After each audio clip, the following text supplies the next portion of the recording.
안녕하세요. 코인 알려주는 남자입니다. 비트코인 가격은 여전히 26K 초반대를 횡보하고 있습니다. 곧 추석이 다가오는데 제 영상을 보시는 모든 구독자분들이 복도 많이 받으시고 가지고 계신 코인들이 2023년도, 4년도에 쭉쭉 상승하길 기원하겠습니다. 오늘은 미국의 금융 엘리트들이 비트코인과 코인 시장을 어떤 식으로 점령하고 있는지 이미 많은 부분을 끝내놨거든요. 그런 것들에 대해서 전체적으로 바라보는 그림에 대해서 이야기를 해보고, 미국이 움직이는 걸 일본도 포착을 했어요. 그러면서 일본도 부랴부랴 굉장히 빠르게 따라가려고 하고 있습니다. 웹3만큼은 놓치지 않겠다라는 강력한 의지를 정부뿐만이 아니고 기업들이 보이고 있는데, 이 부분이 코인 시장에 어떤 영향을 미칠지 이야기해 보도록 하겠습니다. 제가 비트코인과 관련돼서 비트코인과 인문학적으로 조예가 깊다고 생각하는 오태민 선배님께서도 미국 금융, 특히 미국 동부 금융 엘리트들의 이야기를 많이 해주시는데, 저도 그 부분을 굉장히 동의하고요. 실제로 어떤 움직임이 있는지에 대해서 이번 영상에서 보시면은, 얘네들이 작업을 굉장히 많이 하고 있구나, 이미 끝나갔구나라는 거를 전체적으로 아실 수 있겠습니다. 먼저 어제 미국 주식 관련돼서 장이 굉장히 좋지 않았습니다. 이거는 코인 시장에도 영향을 미칠 수 있기 때문에 어떤 부분들이 미국 주식을 자극했는지에 대해서 좀 살펴봐야 되는데, 나스닥, S&P 500 모두 다 하락을 했고요. 미국채 금리 같은 경우는 전고점을 뚫고 올라가고 있고, 거기에 이어가지고 원달러 환율도 쭉쭉 올라가고 있는 상태입니다.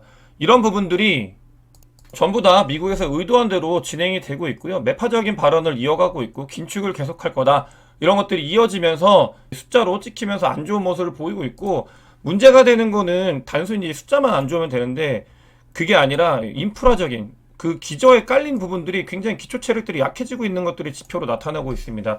특히 상업용 부동산 같은 경우는 이전에 잠깐 이야기가 나왔다가 쏙 들어갔는데 아직도 진행 중이에요. 이 상업용 부동산이 미국에 700개가 넘는 이 은행들이 상업용 부동산의 리스크에 노출이 되고 있습니다. 점점 더 이런 것들이 늘어나고 있고, 2024년도, 2025년도에 이 부분을 받아가지고 결국 이 상업용 부동산의 빚이거든요.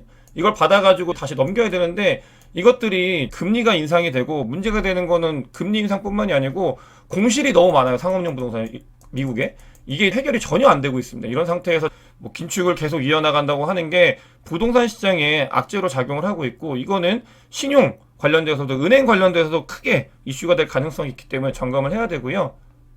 페드가 연준에서 경기 침체가 없다라고 이야기를 한 뒤로, 그 뒤부터 굉장히 이제 주식이 하락을 해가지고 계속 빠지고 있는 상태다. 이런 것들을 보면서 한 가지 알아야 되는 게, 그러니까 왜 이 자료를 가지고 왔냐면, 그러니까 그러니까 특정 집단들, 그리고 뭔가 헤게모니를 장악하고 있는 집단들이 말을 하는 것과 실제 이 행동들은 완전히 다를 수 있기 때문에, 그런 자료들을 모아가지고 가지고 있는 인사이트를 바탕으로 앞으로 어떻게 될지, 얘의 말이 뭘 의미하는 건지에 대해서 해석을 해야 된다고 생각을 하는데, 그런 부분에 있어서도 이 경기 침체나 관련돼서 계속 없다 그냥 소프트 랜딩 이런 이야기가 나올 만큼, 그러니까 유하게 시장에 얘기를 하다가 또 타이트하게 조이고 있잖아요. 그런 부분들 저희가 잘 살펴봐야 된다, 이런 말씀을 드리고 싶어서 이 자료를 가지고 왔습니다. 미국 관련돼서는 경기 침체 관련되어 있는 이야기들 계속 나올 거라고 말씀을 드렸고, 그런 부분들은 2024년도까지도 계속 이어질 것 같아요. 다만 그때 영상에서 말씀드린 것처럼, 그럼에도 불구하고 정부 정책이 그런 것들을 방어하기 위해서 노력을 하고 있기 때문에 이 두 가지의 싸움이 어떤 식으로 진행될지는 좀 더 살펴봐야 되겠습니다.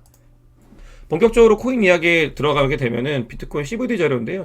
관련돼서는, 그러니까 특이사항으로는 여기 보시면은 26K 근처에 매수벽이 조금 두껍게 생긴 모습 확인할 수 있습니다. 이거는 투심이 살아나고 있다라는 것 같고, 다만 이 보라고래가 전체적으로 시장을 좌지우지하고 있지만 고래들의 움직임은 아직 많이 있지 않다. 그럼에도 불구하고 26K 근처에 매수벽이 들어왔다라는 정도 참고만 하면 될 것 같습니다.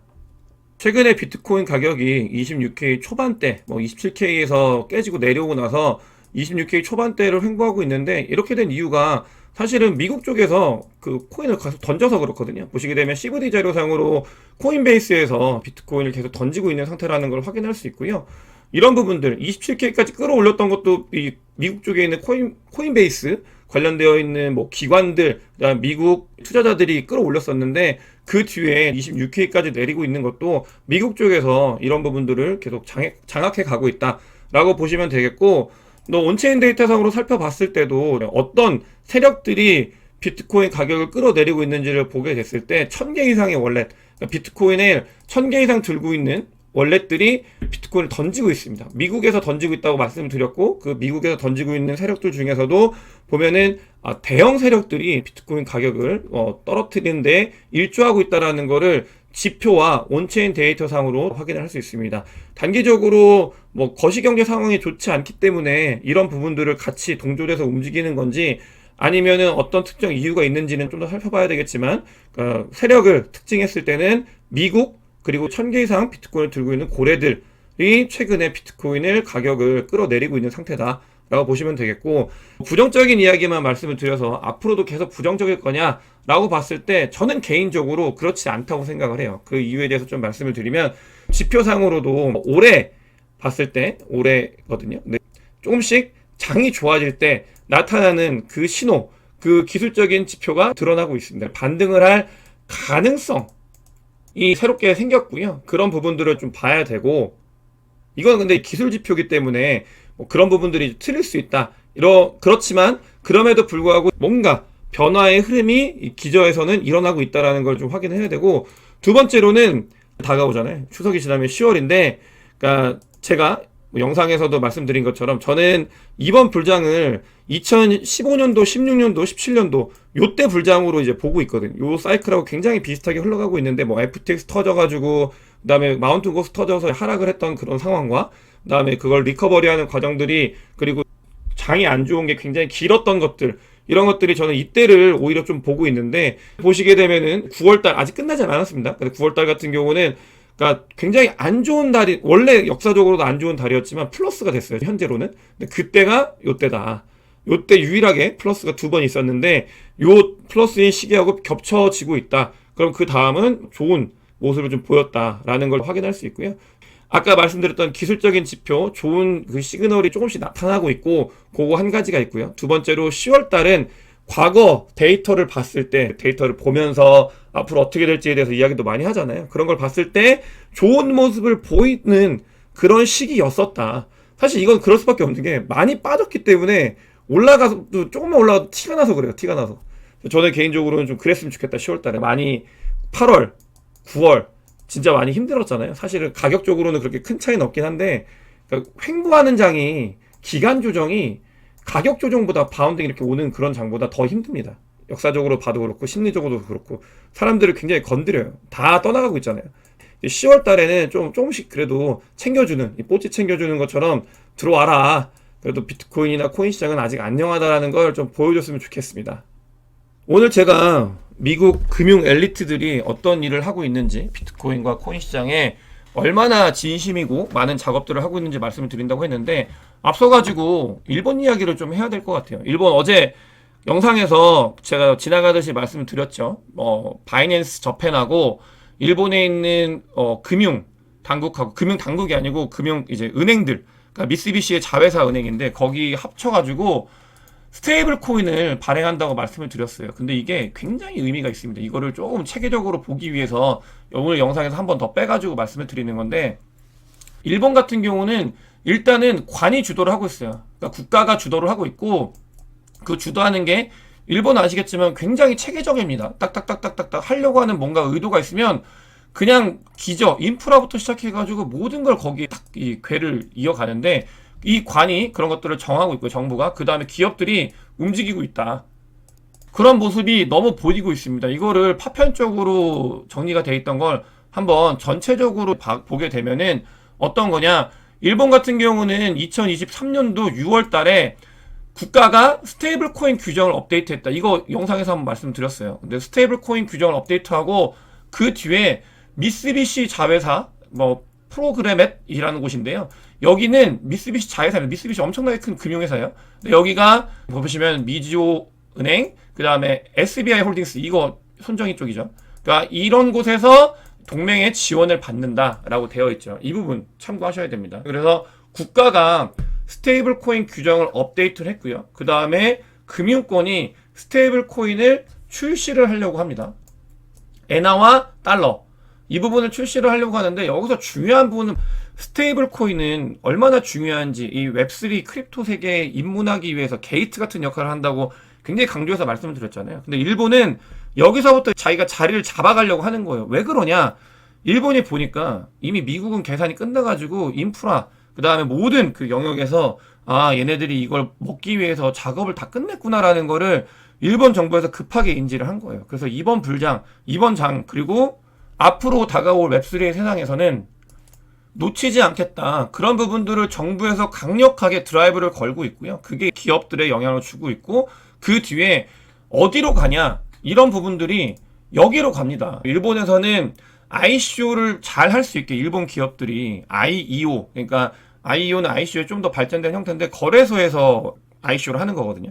그런 플랫폼들이 잘 될 수 있도록 정비를 해나가고 있어요. 일본에서는. 그런 부분들이 아까 스테이블 코인뿐만이 아니고 이 웹3 시장에서 코인이 갖고 있는 의미를 정확하게 이해를 하고 있고요. 그럼 출발점이 ICO, IEO거든요. 그런 부분들을 완전히 정비를 해나가고 있다. 그런 뉴스 기사가 일본발 뉴스 기사가 계속 쏟아지고 있습니다. 근데 미쓰비시뿐만이 아니고요. 뭐 SBI 홀딩스 손정희는 뭐 당연한 거고, 근데 그것뿐만이 아니고 소니 이런 막 여러 가지 대기업들이 다 발을 거치려고 일본이 노력을 하고 있다는 게 너무나 많이 보여지고 있습니다. 이런 것들을 제가 종합적으로 오늘 한번 정리해서 말씀을 드리고 싶어가지고 가지고 왔고, 일본 중요합니다. 진짜 이번 불장에 들어올 수 있는, 그러니까 메가 불장이 될 수 있는 가능성을 일본이 가지고 그 일부를 일본이 가지고 있고, 기업, 정부, 그다음 개인들 다 달릴 준비를 하고 있다. 한국은 많은지 모르겠지만 나중에 일본이 하고 있기 때문에 한국도 따라올 거예요. 어쩔 수 없이. 왜냐면 일본이 이렇게 하면은 한국은 따라옵니다, 무조건. 그래서 아직 시기가 뭐 하고 있는지 잘 모르겠지만 시기가 조금 늦어질 가능성이 있지만 놓치지 않았으면 좋겠다. 이런 생각을 개인적으로 가지고 있고요. 그럼 일본도 그렇고 왜 이렇게 부랴부랴 준비를 하냐? 이거는 미국 금융권들이, 금융 엘리트라고 표현을 하죠. 그 금융권들이 사실은 비트코인과 코인 시장을 이미 이렇게 다 거의 차지해가고 있어요. 그 가장 움직임은 보시면은, 그러니까 2020년도에 블랙록이 어떤 작업을 했냐면, 현물 ETF를 신청해서 블랙록이 뭐 크립토에 들어온다 이런 이야기를 하고 있잖아요. 근데 이 작업은 이미 2020년도에 진행이 되고 있는 거예요. 보세요. 이 마라톤이라고 하는 그 비트코인 채굴 업체인데 여기에 지분을 요렇게 늘려나갑니다. 2021년도 장이 좋아졌을 때. 여기 포인트가 뭐냐면 여러분들 잘 보세요. 이 포인트 핵심이 뭐냐?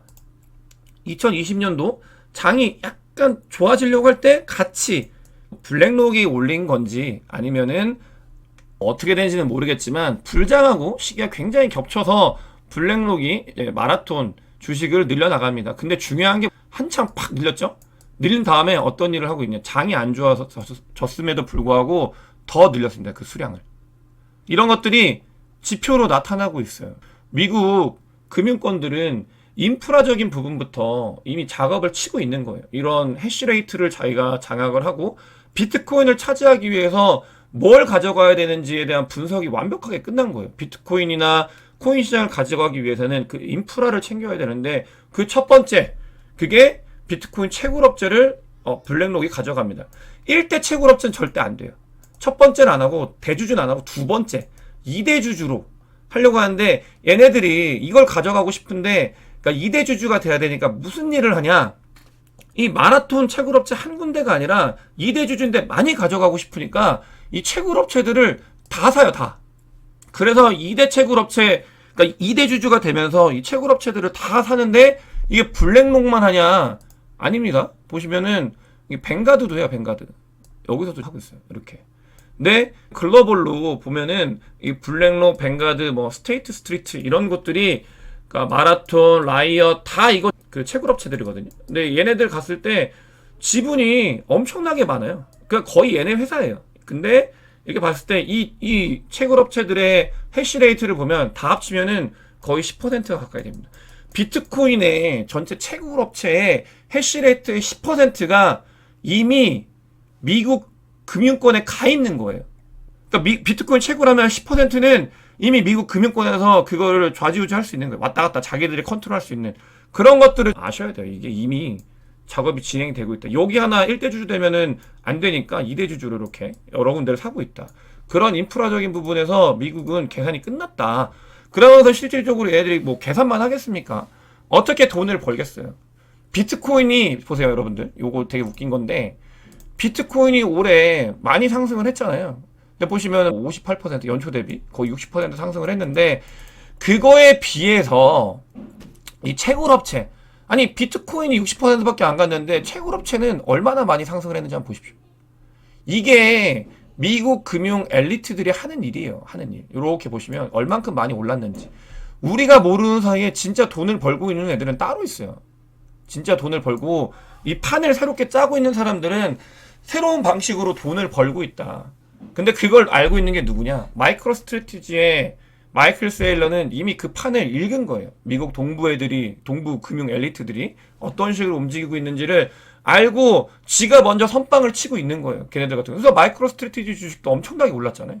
그런 것들, 그러니까 어떻게 장악을 하고 있고 돈을 어떻게 벌고 있고, 제가 늘 말씀드리지만 주둥이보다는, 그러니까 뭐 나불대는 것보다는 행동을 봐야 된다고 말씀을 드리잖아요. 근데 그런 행동들이 이미 미국 동부 엘리트들, 금융 엘리트들은 계산이 끝난 정도가 아니라 이미 행동으로 그걸 보여주고 있다라는 걸 명심을 해야 됩니다. 그러니까 일본에서 딱 보니까 와, 이거 더 늦으면 아예 끼지도 못하겠구나, 이것도 또 미국이 다 가져가겠구나 라고 생각을 해서 일본의 정부랑 기관이 부랴부랴 어디로 들어가야 되는가. 그러면은 이미 인프라적인 부분 다 먹고 있으니까 뭘 가져가야 되냐. 오케이, 스테이블 코인 여기로 가자. 여기는 그나마 SEC랑 그러니까 싸우고 있으니까 그렇게 보고 있는 거예요. 그렇게 자리를 찾고 있고, 왜 미국 하원 의원들이 SEC의 비트코인 현물 ETF 승인을 촉구했겠어요? 이거는 미국 동부 금융 엘리트들이 하도 계산이 다 끝나가지고 로비를 하니까 그냥 그 뒤에는 입법 기관들을 움직이기 시작하는 거예요. 이런 행동들을 보이고 있다. 이미 장악을 했다라는 거를 추석이 되기 전에, 연휴니까 한번 곱씹어, 되게 오랫동안 곱씹어 볼 필요가 있을 것 같습니다. 골드만삭스 같은 경우는 OTC 이거 비트코인뿐만이 아니고 이더리움까지 확장을 했어요. 이미 이게 언제냐면 2022년도. 예. 인프라적인 부분 이미 다 차지했죠. 그 다음에 인프라를 차지하면 비트코인 채굴을 하는 걸 차지한 거잖아요. 그 다음에 뭐라면 거래를 차지하려고 하는 거예요. 거래를 차지하고 마지막에 뭘 차지하냐? 비트코인을 보관하는 스탁을 차지할 거예요. 이런 것들은 그냥 흐름입니다. 흐름. 거래. OTC 거래 이미 골드만삭스 다 들어와 있죠. 그 다음에 EDXM. 얘네 어디에요? 얘네 지금 월가에서 투자해가지고 만든 거래소잖아요. 이런 것들. 그 다음에 스탁 서비스, 나스닥, 그 다음 다른 곳들 다 가져가려고 하고 있다. 이걸 아셔야 됩니다.